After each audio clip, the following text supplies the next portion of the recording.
Assalamualaikum warahmatullahi wabarakatuh. Kami dari kelompok 4 akan mempresentasikan hasil dari kelompok kami. Perkenalkan, nama saya Dewi Sartika dengan NIM 9327010020 dan dua rekanita saya. Yang pertama Karina Pujawardana dengan NIM 9327000620 dan Ika Nur Aini dengan NIM 9327011420. Baik, untuk yang pertama saya akan menjelaskan mengenai awal kelahiran dari Pujangga Baru. Jadi, Pujangga Baru lahir karena dilatar belakangi oleh semangat persatuan yang hidup dalam masyarakat Indonesia pada waktu itu.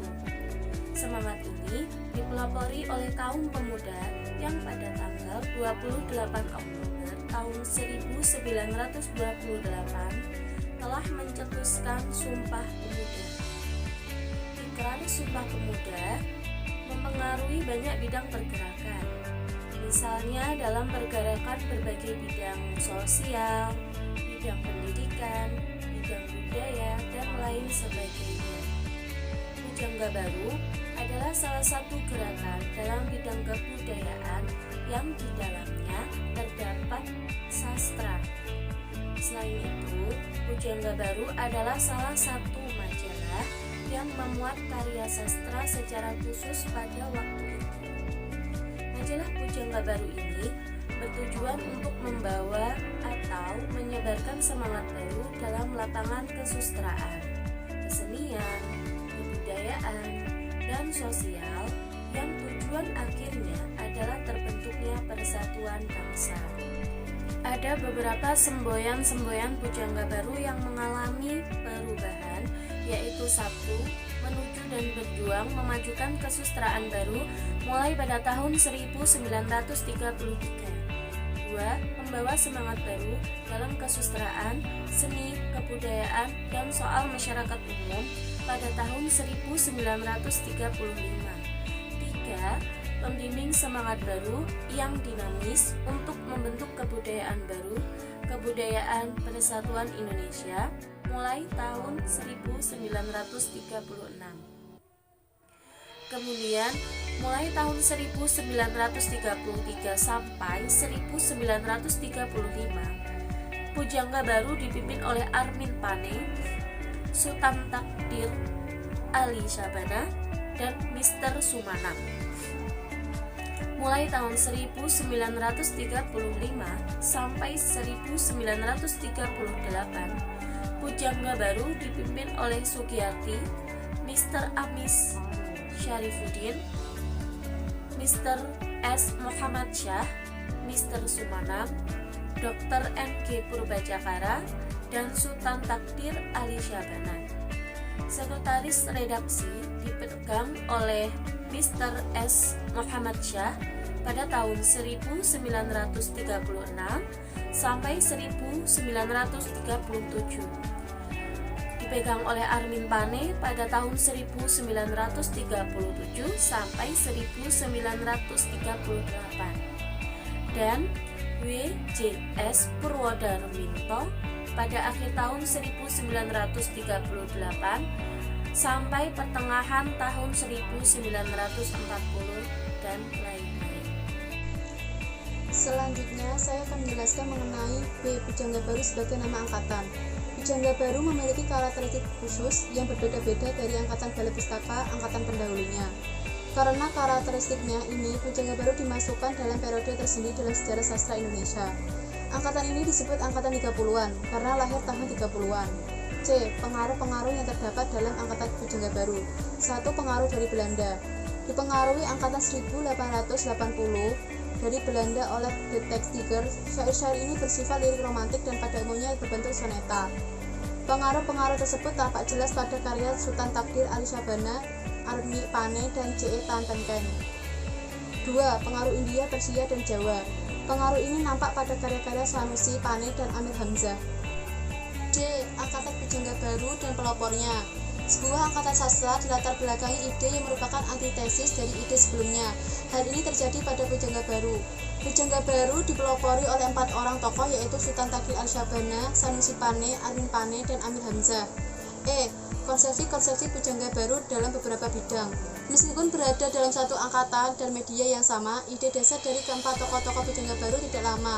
Hal ini terjadi pada hal-hal berikut. A. Konsepsi mengenai semangat masyarakat baru. Sultan Takdir Arsyabana berpendapat bahwa agar bahasa Indonesia maju ke depan dan sederajat dengan bangsa Barat, maka bahasa Indonesia harus memiliki sifat seperti masyarakat Barat, yaitu materialisme, intelektualisme, egoisme, dan individualisme. Sanusi Pane berpendapat bahwa hidup harus mementingkan rohani dan keselarasan jasmani dengan alam. C.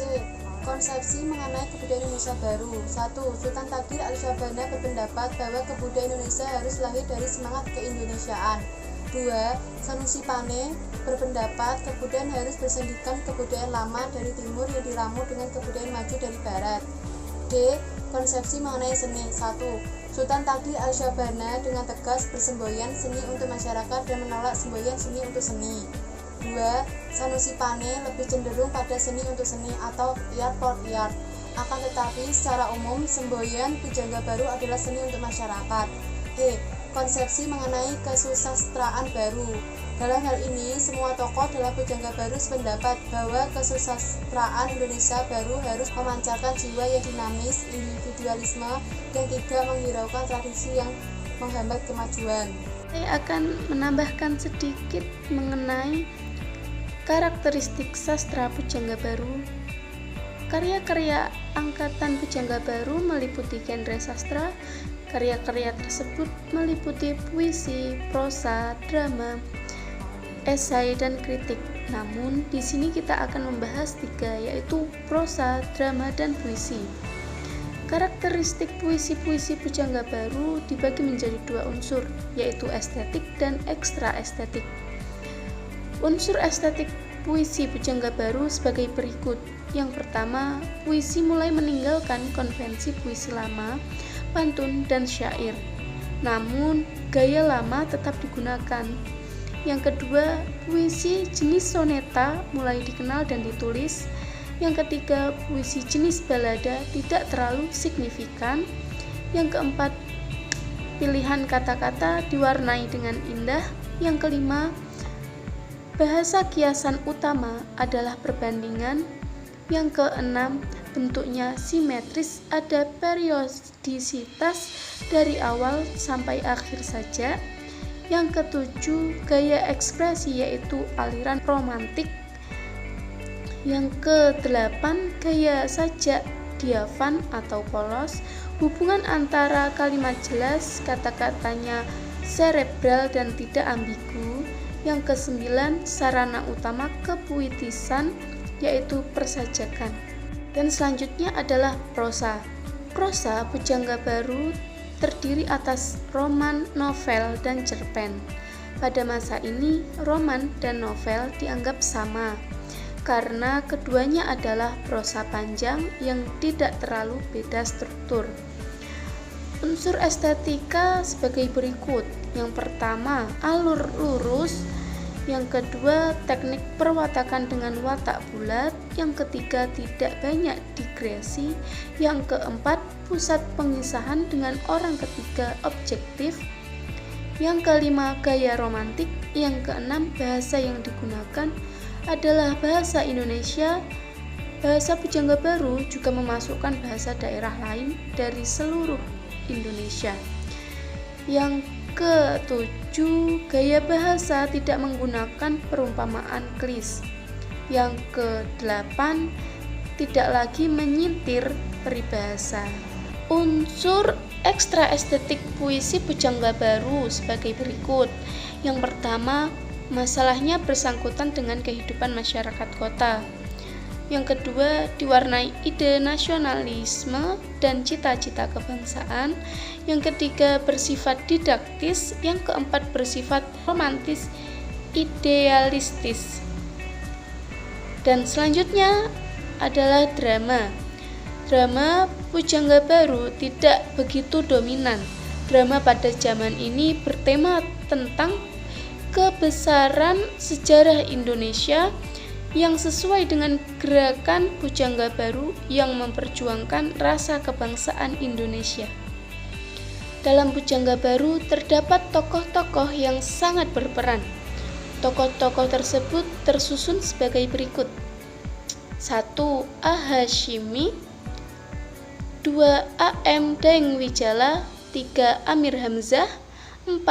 Armin Pane, 5. Asmara Hadi, 6. Fatimah Hasan Delais, 7. G.S. Lalanang, 8. I. Nyoman Panji Tisna, 9. J.E. Tatengkeng, 10.